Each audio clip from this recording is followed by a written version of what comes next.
আসসালামু আলাইকুম বন্ধুরা, আজ আমি আপনাদের জন্য নিয়ে এসেছি মুগ ডাল দিয়ে খাসির গোস্তের রেসিপি। এই রেসিপিটি তৈরি করতে প্রথমে 1 কেজি খাসির গোস্ত নিয়ে নিয়েছি।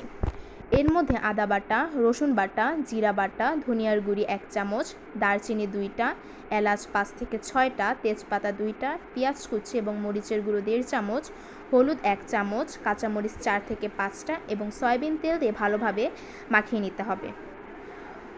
তারপর একটা প্যানে মুগ ডাল হালকা আঁচে লাল করে ভেজে নিতে হবে। পরবর্তীতে ওই প্যানে সয়াবিন তেল দিয়ে মাখিয়ে রাখা খাসির গোস্ত দিয়ে কিছুক্ষণ নেড়ে ঢেকে দিতে হবে।